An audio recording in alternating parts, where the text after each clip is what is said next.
Mwenyekiti wa Chama cha Mapinduzi mkoa wa Dodoma, Mheshimiwa Rosemary Senyamule, mkuu wa mkoa wa Dodoma, Mheshimiwa Lazaro Nyamoga, mwenyekiti wa kamati inayosimamia ofisi ya Rais, tawala za mikoa na serikali za mitaa, wajumbe wa mkutano mkuu, mstahiki meya wa Zanzibar, pamoja na viongozi mbalimbali kutoka Serikali ya Mapinduzi ya Zanzibar, ndugu Adolf Ndunguru, katibu mkuu wa ofisi ya Rais TAMISEMI, ndugu Mohamed Maje, katibu mkuu ALAT, viongozi wa dini mliopo, wakuu wa idara, vitengo, ofisi ya Rais TAMISEMI, wadhamini wa mkutano mkuu na mashirika ya serikali na yasiyo ya kiserikali, vikundi vya wajasiriamali, ndugu waandishi wa habari, wageni waalikwa, mabibi na mabwana, Jamhuri ya Muungano wa Tanzania. Mheshimiwa Rais, napenda kuchukua fursa hii kumshukuru sana Mwenyezi Mungu aliyetuwezesha kukutana katika mkutano huu muhimu makao makuu ya nchi Dodoma. Aidha, nichukue fursa hii kukushukuru sana wewe mwenyewe Mheshimiwa Rais kwa kukubali kuja kutufungulia mkutano huu muhimu. Mheshimiwa Rais, kwa heshima na taadhima kubwa, naomba kuchukua fursa hii adhimu kukukaribisha sana wewe, ukiwa ni kiongozi wetu mwenye dira, ukiwa ni kiongozi wetu mwenye maono na dhamira ya thabiti ya kuleta maendeleo kwa wananchi wa Tanzania kwa vitendo. Mheshimiwa Rais, tunapokusanyika hapa chini ya mwamvuli wa Jumuiya ya Tawala za Serikali za Mitaa, yani ALAT, tunafanya hivyo tukiwa na shauku na matumaini makubwa, tukitambua kuwa ALAT ni muhimili muhimu wa utekelezaji wa maono yako kwa taifa letu Tanzania. Mheshimiwa Rais, kama alivyosema baba wa taifa Mwalimu Julius Kambarage Nyerere, maendeleo ni kazi, si bahati. Taifa lisilo na nidhamu ya kazi haliwezi kupiga hatua. Ndoto za maendeleo hazijengwi kwa maneno tu, bali kwa vitendo na dhamira thabiti. Historia ya nchi yetu imejaa ndoto kubwa zilizoasisiwa na waasisi wa taifa hili, na leo tunashuhudia ndoto hizo zikigeuka kuwa uhalisia. Tumepiga hatua kubwa tukifanya yale yaliyowahi kusemekana kuwa hayawezekani. Leo chini ya uongozi wako yamewezekana. Tumpigie makofi mengi sana rais wetu. Mheshimiwa Rais,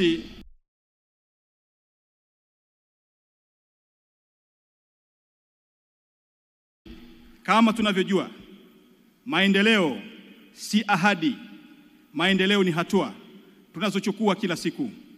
Hii ni kauli ambayo inahusisha utekelezaji wa vitendo katika mchakato wa maendeleo.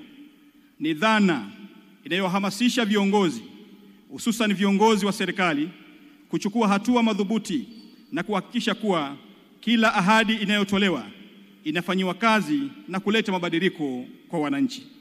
Mheshimiwa Rais, katika muktadha wa uongozi wako, kauli hii inapata maana kubwa na inahusiana moja kwa moja na jinsi ambavyo umeonyesha kujitolea na kuchukua hatua katika kuleta maendeleo kwa Watanzania, hasa Watanzania wanaopatikana vijijini, mijini, kwenye kata, kwenye halmashauri zetu kule nchini zinazosimamiwa na watendaji hawa wanaofanya kazi nzuri sana katika maeneo yao. Mheshimiwa Rais, wewe ni kiongozi ambaye umekuwa na mtindo wa uongozi unaozingatia utekelezaji wa vitendo. Badala ya kutoa ahadi zisizo na dhamana, wewe umeendelea kuonyesha kuwa maendeleo yanatokana na hatua zinazochukuliwa kwa kila siku katika kuboresha hali ya wananchi na kukuza uchumi wa taifa letu. Mheshimiwa Rais, serikali yako imeonyesha kuwa maendeleo yanaanzia chini kwenda juu. Kwa kuimarisha serikali za mitaa, tumewezesha wananchi kushiriki moja kwa moja katika mchakato wa maendeleo.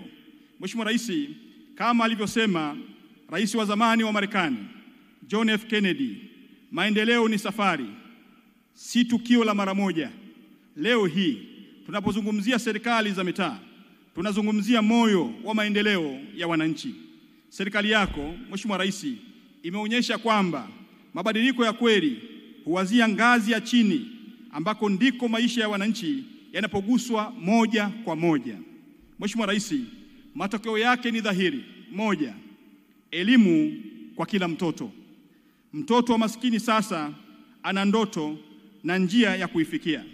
Kupitia ujenzi wa madarasa na elimu bure, ulipoamua kuubeba mzigo wa elimu, ukaamua kutoa ada kwa ajili ya watoto wa Kitanzania wanaopatikana vijijini na mijini. Mheshimiwa Rais, sasa ndoto za kila mtoto wa Kitanzania zinaamini kwamba kila Mtanzania ana nafasi ya kujenga maisha bora. Mbili, afya ni uhai. Mheshimiwa Rais, hospitali karibu na wananchi ni maisha salama kwa wote. Ujenzi wa hospitali na vituo vya afya umeleta huduma za afya karibu na wananchi, kuokoa maisha na kupunguza vifo vya akina mama na watoto.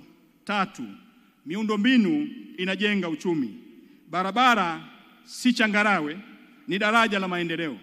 Uboreshaji wa barabara kupitia TARURA umeunganisha vijijini na masoko, kumechochea biashara na kuinua uchumi wa wakulima. Nne, uchumi wa wananchi ni nguvu ya taifa. Halmashauri imara, uchumi imara.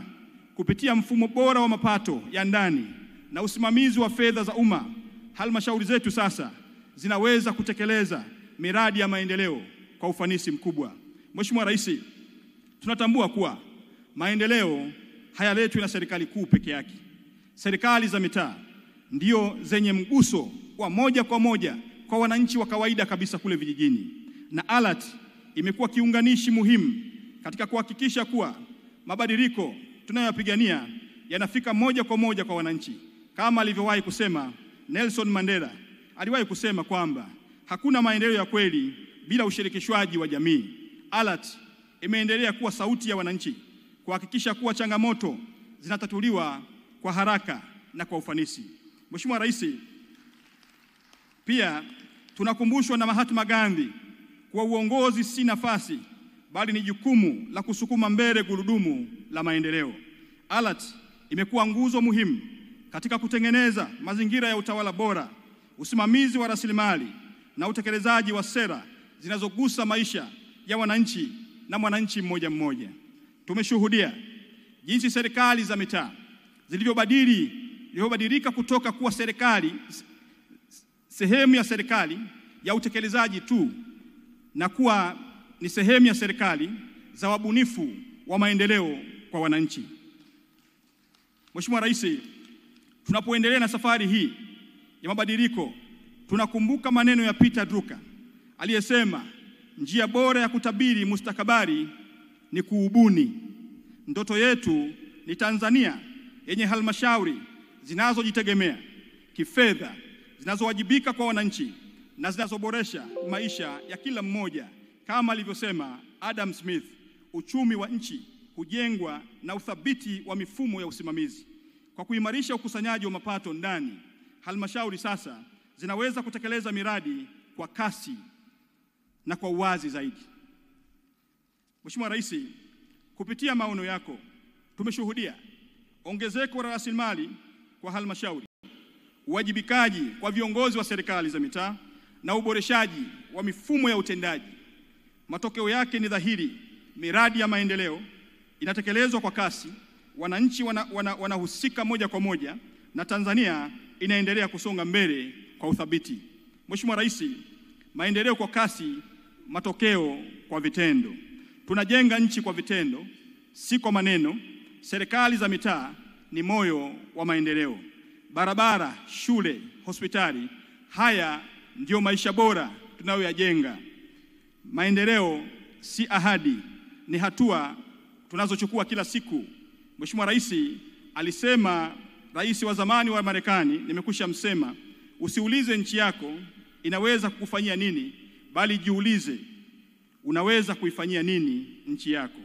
Sisi viongozi wa serikali za mitaa tunachukua dhamana hii kwa dhati, kwa kuhakikishia kuwa maendeleo yetu hayasimami, na kama alivyosema Winston Churchill, ufanisi si mwisho Kushindwa sio maangamizi, ni ujasiri wa kuendelea ndicho muhimu. Sisi viongozi wa serikali za mitaa tunajivunia kuwa sehemu ya safari hii ya maendeleo, na tumejipanga kuhakikisha kuwa mabadiliko haya yanaendelea kuwanufaisha wananchi wa Tanzania. Mheshimiwa Rais, kabla sijahitimisha na kukukaribisha, yako mambo mawili ninaomba niyalete kwako. Jambo la kwanza, Mheshimiwa Rais, halmashauri zetu zimeendelea kufanya kazi kubwa katika eneo la ukusanyaji wa mapato. Lakini tunatambua kwamba pamoja na kazi nzuri ambayo inafanywa na wakurugenzi wa halmashauri na watendaji mbalimbali, bado tumekuwa na changamoto kwenye baadhi ya maeneo. Hivi karibuni, Mheshimiwa Rais, tulibaini uwepo wa kikundi cha watu kule Meatu ambao wamekuwa wakitengeneza risiti na kugushi na kusababisha hasara kwa halmashauri. Nimewaelekeza watendaji katika eneo hili kuhakikisha kwamba wale wote wanaohusika waweze kuchukuliwa hatua mara moja. Lakini pia tulipokea taarifa kule Mbeya kutoka kwa mkurugenzi wa jiji la Mbeya, ndugu John. Aliwahi kutueleza kwamba vibanda vilivyopo katika maeneo ya halmashauri, baadhi yao waliwahi kuvikamata kuhusika na moja kwa moja na kugushi risiti. Hali hii imepelekea upotevu wa mapato katika maeneo yetu. Niwaelekeze wenye viti wa kamati za ulinzi na usalama, wakuu wa wilaya na wakuu wa mikoa kuhakikisha kwamba wanachukua hatua mara moja kufanya ufuatiliaji wa karibu ili tuendelee kumsaidia Mheshimiwa Rais katika eneo hili la makusanyo, na sisi inawezekana tukafanya vizuri zaidi tukiendelea kudhibiti, pamoja na kwamba kazi nzuri inafanyika katika maeneo yetu. Lakini pili, Mheshimiwa Rais, tunao wakurugenzi wa halmashauri na majiji wanafanya kazi kubwa na wanafanya kazi nzuri sana katika maeneo yao, Mheshimiwa Rais. Lakini tunatambua mara ya mwisho walipokutana nao walikuwa na changamoto kadhaa, na moja ya changamoto ni pamoja na wakurugenzi wa halmashauri na majiji katika maeneo yao mishahara yao kufanana na watendaji wakuu wa idara katika maeneo yao. Mheshimiwa Rais, hili nilileta kwako na ulinielekeza kwamba utakwenda kulifanyia kazi. Nimeona nilikumbushe mbele yao wakisikia hapa. Mheshimiwa Rais, jambo la tatu, kabla sijakukaribisha Mheshimiwa Rais kuweza kutupa maelekezo, naomba uridhie kupokea tuzo iliyotolewa na watu wa ALAT ambao wameileta kwako kwa kazi kubwa ambayo umeifanya kwa taifa hili, kuwagusa kina mama, kuwagusa watoto, kuwagusa vijana wa taifa hili katika kila kona ya taifa letu, kwa kazi nzuri ambayo umeendelea kuifanya katika sekta mbalimbali. Mheshimiwa Rais, naomba uridhie pia kupokea tuzo hii ambayo imeandaliwa na watu wa ALAT. Baada ya maelezo haya, Mheshimiwa Rais, naomba nikukaribishe ili uweze kupokea tuzo, na baada ya hapo basi tutakuwa tayari kupokea maelekezo yako, na sisi wasaidizi wako tuko tayari kwenda kuyatekeleza yale yote ambayo utatuagiza na kutuelekeza. Mheshimiwa Rais, karibu sana uweze kupokea tuzo, na baada ya hapo tutakukaribisha ili uweze kuzungumza na Watanzania. Karibu sana Mheshimiwa Rais.